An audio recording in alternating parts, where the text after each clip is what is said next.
All right, guys. I think we're finally going to get started. So let a couple more people sit down. Stragglers. Okay. So I'm Spoonum, and this is Scape, Matt Miller, either one. And we're here to talk about Beyond EIP. As a presentation, we're going to talk less about exploitation vectors and stuff like that, but more about what you do with an exploit. We're going to talk a lot about shellcode, the infrastructure that it takes to be able to do some sort of advanced attack stuff, and then we're going to get into all of those different technologies. So who we are, I'm a full-time student, and I started working on Metasploit for the 2.0 release in 2003. And a little bit after that, Scape came along and was doing a lot of really cool payload stuff, and he joined on working with us in 2004. He's done a lot of the really cool stuff. If anybody's heard of Interpreter, PassiveX, a lot of this stuff he wrote. And he's a software developer, and just does research for fun. So what's this presentation about? Well, what it's not about, we're not going to talk about any new exploit or attack vectors, and we're not going to talk about any new exploitation techniques. This stuff has been talked about a lot, previous Black Hats, DEF CON's papers, and I mean, there's a lot of good knowledge about there. And we're not going to talk about anybody ODay, we're not going to talk about ODay, bugs. Everything we're going to talk about is bug independent. It doesn't apply to any specific bug. It's going to be able to apply to any bug. So then what we are talking about is what do you do after you can exploit and leverage a vulnerability and start executing code? What do you do after you own EIP? And we're going to talk about some of the different techniques to do it. And by techniques, we're not talking about exploitation techniques. We're talking about shellcode techniques generally. So we're talking mostly about the code that's being run in a buffer overflow attack or any of these sort of attacks. We're going to talk about our tools and the stuff we've been working on. So the plan of attack, what we're going to take is there's a lot of information that you guys need to know. There's a lot of groundwork that allows us to be able to do some of the cool stuff that we do. So we're going to try to start from the basics. We're going to break down and show all of the pieces that make up a payload, how the frameworks, how payloads automatically get generated and things like Metasploit, recent tools, tricks, and different techniques. They're going to allow us to do all of this cooler stuff. So then once we sort of lay that foundation, we're going to move into post-exploitation tools. And that's the term that we've coined for sort of advanced shellcode that is attacker-centric. So things like staying in memory, staying in process, being able to upload and download files without using command.exe, all these sort of advanced penetration-type shellcode. We call those post-exploitation tools. They tend to be interactive, and that's the difference between just like a command.exe shell. So then we're going to talk about all of the technology behind that, and then how our implementations, and then basically all of the kind of features it would give to an end user. So all of the cool things you can do. So, do you want to start? Sure. So we've kind of broken down the exploitation cycle into 3 phases. The first phase that everyone is probably familiar with is pre-exploitation. This is the phase where you're finding a bug, you've isolated it, you've figured out how to trigger it, and now it's time to kind of write the tools that you're going to need to be able to exploit this. Yeah, the way we broke down, everybody has different terminology for this stuff. We kind of do it time-based. So you have pre-exploitation that could be done months and months before an attack. And then you're going to have like the attack itself, which is exploitation, and that's going to be maybe you're a ninja Navy officer and you've waited like 6 months for this attack window, and you whatever. So that's what this is going to be. This is going to be reconnaissance, information gathering, finding a target, and then initializing all of your stuff, getting everything ready, and then launching the exploit. So then the next phase is post-exploitation, and this is the one that we're going to focus on mostly because it's kind of the area of most interest. Like right now, Spoon said, mostly exploitation technology is matured at this point. We've got all the vectors, determined. We can reliably get code execution, but what do we actually want to do once we can get code execution? So that's going to be this post-exploitation phase of the timeline. This is the phase where everybody's familiar with getting a command shell. Some of the other things like executing commands, file access. If you saw the demo last year, you saw VNC injection, and all these other advanced payloads that you can do during this phase. It's just kind of arbitrary. So we're going to kind of provide a glimpse into some of the powers that you have during this phase of exploitation. And post-exploitation could go on for a long time. It could go on for days, I mean, whatever you want. It's up to the end exploiter, I guess. And then it could kind of include things like rootkits and stuff like that, but we're not going to talk about that. We're just going to sort of talk about our post-exploitation shellcode stuff. So. Okay. So, I mean, most people hear this term payload or shellcode used pretty much interchangeably. But, I mean, back in the day, it used to be just, an assembly blob. And things have sort of, the typical attack has definitely evolved into something much more advanced. And it might be something you don't even necessarily realize. So, how a payload breaks down, a NOP sled is optional, but it's used for an exploit where your return is uncertain. So generally in Windows exploits, you won't see NOP sleds very often. And there's a lot of IDSs that claim to be able to do NOP sled detection and stuff like that. And that's kind of garbage because for half of the time, for most of the good bugs, you don't even need a NOP sled. But there are some situations, Unix exploits, brute forcing attacks, where NOP sled can be very valuable. So, how it works is control is going to, hopefully you're going to land somewhere in this NOP space. It just gives you a big area to land into. And then it's generally 1 byte a line, and you're going to sort of run through this and then run into the payload. So then something that's also, you're not going to see this for local exploit and stuff. We generally have, we'll use the term encoder and decoder pretty much interchangeably. So what this does is it's a little stub piece of assembly code that's going to get put before your payload, and it's going to unencode your payload. So basically, before you do an attack, you're going to take your payload, and for reasons we'll talk about, you want to transform it somehow. So say you want to turn it into ASCII characters, say, any sort of encoding, you want to base 64 it or something. I mean, obviously that wouldn't work very well in our case, but any of these sort of transformations. And then, of course, you can't execute that directly. So you need something to untransform it. So this is going to be the inverse operation.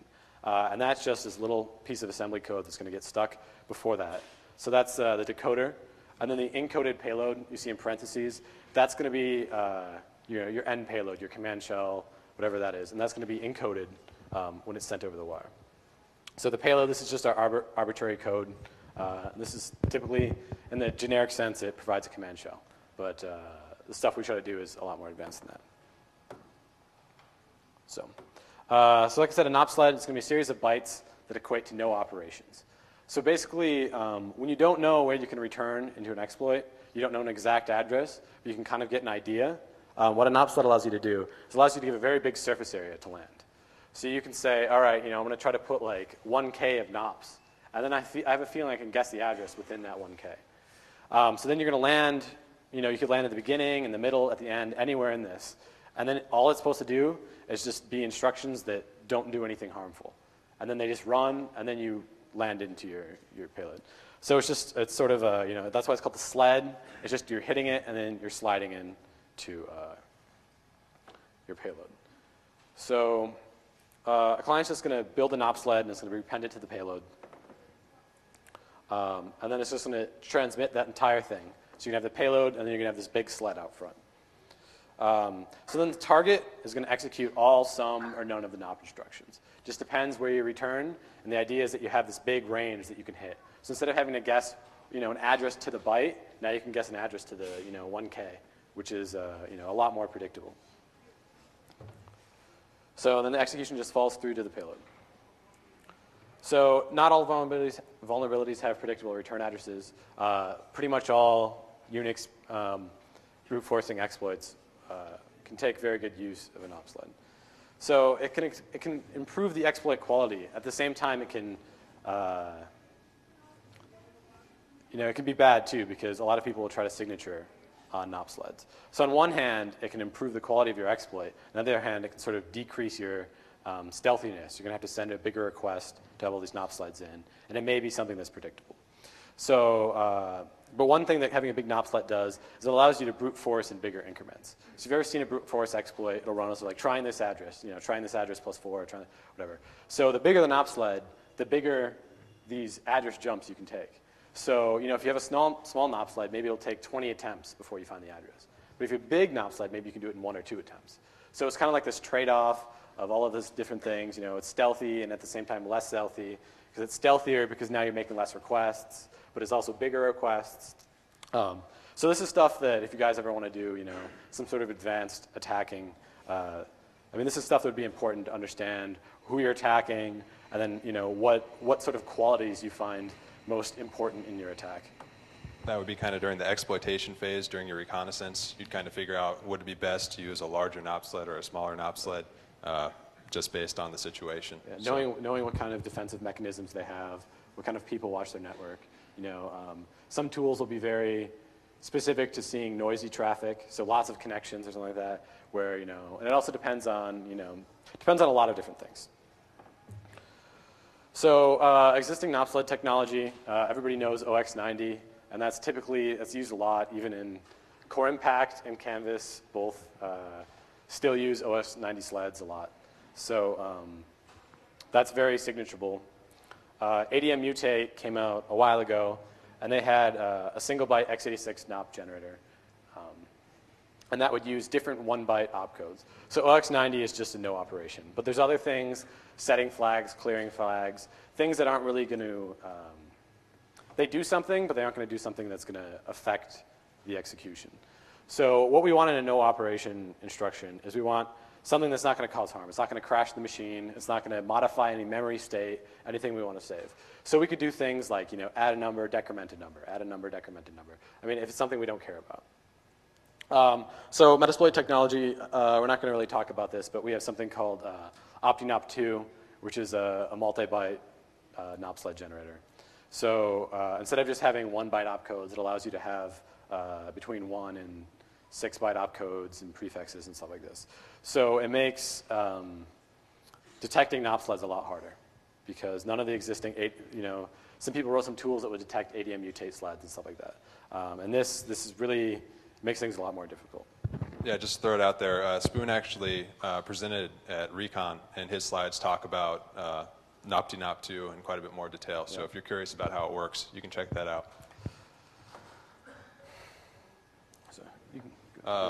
So the encoders that we talked about, the purpose behind the encoder is we want to retain the functionality of the payload, but we want to transform the way that it's represented in memory, or just as a set of bytes. So how the encoder works, basically, and just to back up a little bit, the reason why you would want to encode is, let's say, many times you'll run into exploits where you can't use a certain set of bytes. You can't use a space, you can't use a backslash, you can't use, higher than 7-bit, opcodes or anything of that sort. So what you can use is an encoder in this case, so that you can transform the format of the payload without actually changing its functionality. We talk about that more in the slides, I think. Yeah, so kind of just to breeze through this, basically how the encoder works is on the client side, prior to exploitation, you have a stub that'll process your raw payload, the one that's going to give you a command shell or do any other advanced step. And it's going to encode it and just kind of transform it to the form they're actually going to send across the wire. So before we send it across the wire, though, we decode a decoder stub. And the purpose of the decoder stub is to, once that code is executed on the target machine, to take that encoded payload, transform it back to the original form, and then fall into it and execute it. So we'll see that here. So after we do this, the client's going to transmit the entire payload via an exploit. It's going to get over there. The code's going to get executed. So the target executes the decoder stub, and then the decoder stub is going to perform that inverse operation, get the payload back to its original format, and our code's going to execute as normal. So an simple example of an encoder. So we say an encoder, and then we usually say decoder stub. So usually there's two components. There's sort of the attacker side. This is going to be something that, if you're using a framework, this is something that's going to do for you. For example, Metasploit. So an example of a simple encoder would be you take every byte and you add 1 to it. So if you had OX40, now you have OX41. And then the counter decoder stub that's going to be written in assembly is just going to loop through the encoded payload, and then it's going to subtract 1 because you added 1 before. So what this is just allowing you to do is take your payload and sort of mutate it into a different byte space. And that has a lot of really important uses. So pretty much most of the all of the stuff you see in Metasploit, if anybody's ever used it, that would not be possible without encoders. They're quite important.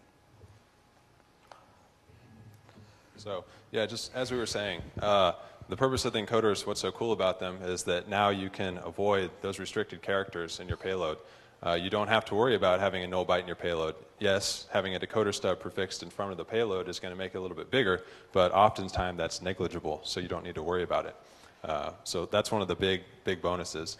And oftentimes it's interesting because people will say oh, decoders are bad for size, but then you'll see people who write shellcode to specifically avoid certain bytes. They're like, okay, this is null-free shellcode, or this is OXOA-free shellcode. And you look at it, and it actually ends up being bigger than using an encoder, because our encoder stub may be 20 bytes. But by trying to avoid all of these bytes in your actual your big payload, you may end up, doing different instructions that add more than 20 bytes in the end. So we'll take cases where someone wrote a special case payload against a certain character, and we can just take, our template already made shellcode, throw it through an encoder, and it ends up being smaller. So this is actually, really good stuff. So. Yep, so the other big bonus of having an encoder is that you can survive transformations. So if you know that the application that you're attacking is going to, for instance, do 2-upper on the payload that you pass it, you can use an encoder to ensure that your payload is already 2-upper safe. So all of the opcodes or the encoded version is already uppercase, so that when you go through that transform, you will be unchanged. This also applies to things like Unicode and stuff like that. So there'll be cases where you'll have a buffer. It either has to be in Unicode to begin with, and it gets validated, or it'll get transformed into Unicode. So you're going to need to be able to have a payload that after these transformations are still going to be correct executable machine code.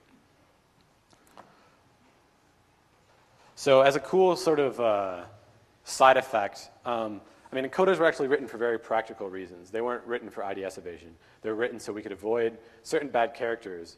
And the exploit wouldn't work without avoiding these characters. It would terminate too soon, the overflow wouldn't happen, whatever the case would be. So generally they were written for very practical means. But then sort of as a cool side effect, you avoid a lot of IDS, a lot of sort of IDS stuff. For example, if we have a normal payload, we might have /bin/sh somewhere in here, because we're going to execute /bin/sh. So that string would be somewhere along our assembly code, because it's just going to be data to our code. So now, as a side effect, since all of our stuff's run through an encoder anyway, that's going to be transformed, and that's not going to be on the wire anymore. So if any IDSs are trying to look at specific things that are characteristic to a payload, bin/sh, any of these sort of things, now as a side effect, we just we can mutate and pretty much avoid any sort of we can avoid any detection on the payload, pretty much, on the encoded payload.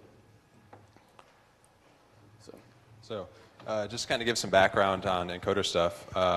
The de facto standard at this point that most people use for encoders is XOR, just because of the nice properties that XOR has of giving you a better bit distribution and better possibilities that you can create by doing an XOR on a given byte, word, or D-word basis.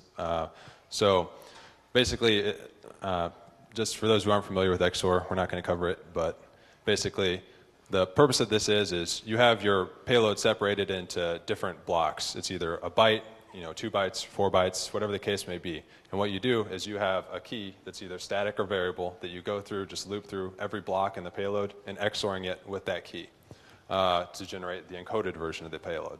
So then what you'll do on the flip side is when it's running on the target machine, you'll have the decoder stub that just does the exact same operation. So XORs its own inverse. You'll get the same result back that you had on the original side.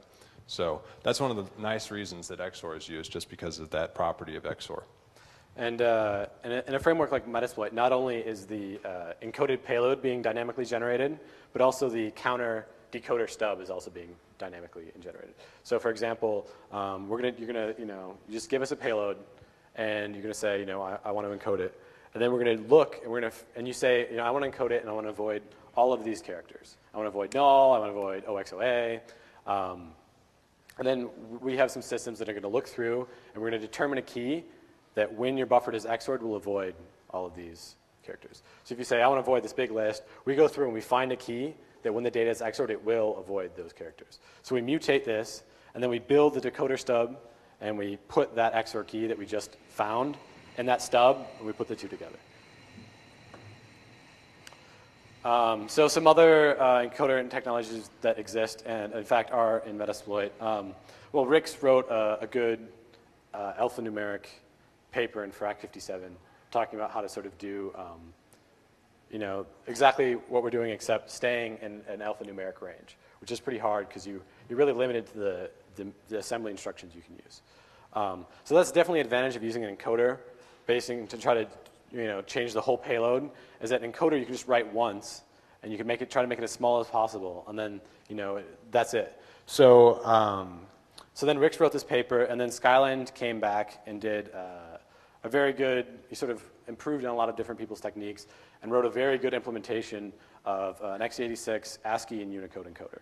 And Metasploit has that in it, and it works really well. Davitel and FX also had written encoders for Unicode situations. And that's really important because, I remember when FX and Davitel were first writing these encoders, it was just, one bug came out and your payload had to be in Unicode. And, none of the existing technology was really able to do that. So you have to sit down and you have to think about it and you have to write and try to design an encoder that can, deal with these constraints. So then in Metasploit, we have just a normal encoder called Shikata Ganai, which was written, I guess, mostly for IDS evasion. Yeah, it's not really that normal. Just to interject here, one of the cool properties, he's the one that worked on this, one of the cool properties of Shikata Ganai is basically what it does is decoders usually, except for the key, are generally static, which is one of the points on there. So this is something that a lot of IDS vendors will pick up on, and they'll say, well, I know that the payload could be encoded, so I obviously can't signature on that. But what I can do is signature on the static decoder stub that's going to be sent prefixed to this encoded payload.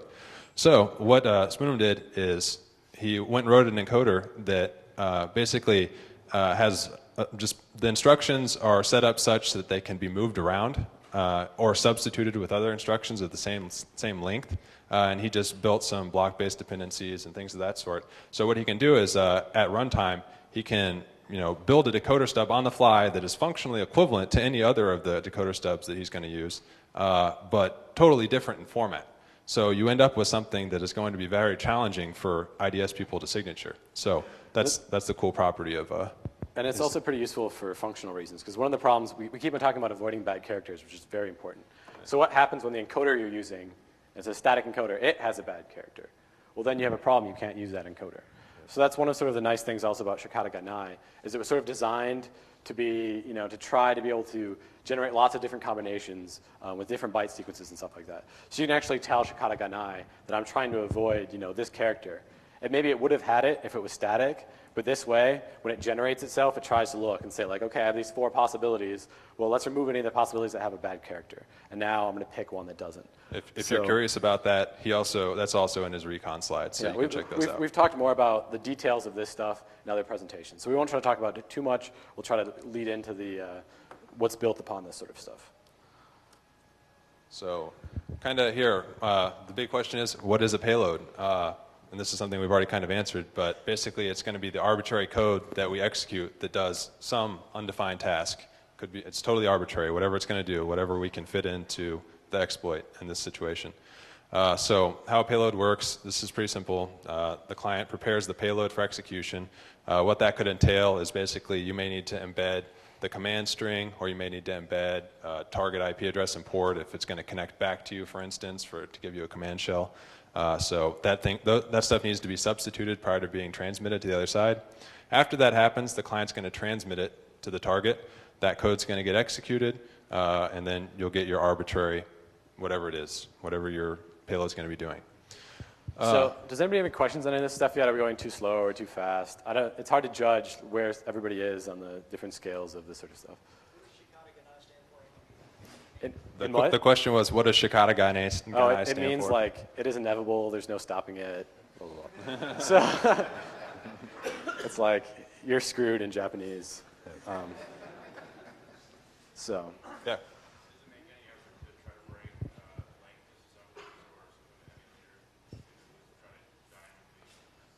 Well, the thing about that is that repeating the question was, does it try to sort of do any sort of a lot of IDSs will do disassembly and try to tell if it's valid machine code and stuff like that. And do we do anything to try to throw off disassemblers? Any length, trying to like throw off a disassembler so it gets the wrong length of an instruction, something like that. And no. The entire payload is 27 bytes. 4 of those are a randomly generated XOR key. And 4 of those, it actually can encode the last 4 bytes of itself. So it's encoded. So there's 19 bytes that are not random. Out of those 19 bytes, there's 1.5 million permutations. So I was just hoping that even if you had a disassembler, only the first 19 bytes are going to disassemble, and that's not really enough to say a lot. Like especially just on normal network traffic, I mean, there's going to be a lot of 19 bytes to disassemble. So, I didn't do anything specific, but I have confidence that that sort of stuff won't hold up for other reasons. So the question is, what in Metasploit is identifiable? Yeah, I mean, as anybody who does IDS stuff will know and should tell you that you should try to signature a vulnerability, not signature sort of, it's going to be a losing things about a vulnerability. It's going to be a losing game to try to signature the payload. I can do a million things to make it look a million different ways, and you're not going to be able to signature it. So it's best to try to signature the vulnerability, the ways that it's being triggered. Right. I mean, it'd be like, the problem is if I give you some bytes and you tell me if it's a program or not. You know what I mean? Like, it could look like a program, but it's not. You know what I mean? Like, a string of A's is completely fine executable code. So, I mean, trying to do these sort of detections, I mean, IDS vendors know that this is not the right way to do it. Sometimes it's the easiest way, but it's not the best way. So, I mean, there's plenty of things in Metasploit that are signaturable, but they're going to be exploit-specific stuff. Where everything we're talking about here is just sort of general technologies. And out of this, I don't really think that there's necessarily that much. I mean, these are all sort of concepts, so there's nothing signature. So some of our implementations might be, but I mean, and that's not our main goal, is to try to be IDS evasive necessarily. Yeah, if people are interested in that, they can modify it and add it. Yeah, so we try to build a framework that allows you guys to do whatever you want in Metasploit. So if your thing is IDS evasion, then you should be able to, add that sort of stuff. So. All right, so diving back into this, what we're going to do now is we're going to break the categorization of payloads down into 3 subtypes. The way that we've broken it down is you have what's referred to as a single payload. Basically, what a single payload is it's just a self-contained payload. Basically, this is one that's is very task-oriented. It's going to perform a specific task, whether it be connect back to you and give you a command shell, upload and execute a file. It's all going to be one contiguous set of bytes that's going to perform this single task, or maybe multiple tasks. And this is probably what most people are familiar with. Yeah. If you just see like a big shellcode blob and like a C exploit or something, this is going to be a single payload. Everything's all inclusive. Maybe it gets encoded or something, but it's still just one. Yeah, it's definitely the most common. The next type of payload that we have is what's referred to as a stager. And this is actually 2 parts. So basically what a stager is instead of trying to do everything in one single blob of opcodes, we split it up so that we have what's referred to as a stager. And the stager is going to be nothing more than a means of loading another chunk of assembly. And the way that it loads that other chunk of assembly is arbitrary. It could load it over a connection. It could load it over any sort of means. It's not necessarily assembly either. Like if anybody's seen download and execute shellcode, where you just give it a URL and it'll go download and execute it, that would be an example of a stager. It's sort of, it doesn't have the task in it. Its job is only to go get something else. All right. Right. So, and then the complement to that is you have the stage. And the stage is the thing where in the single payload we're task-oriented and we have a specific task that we're going to be performing. In the stage, we do perform that specific task.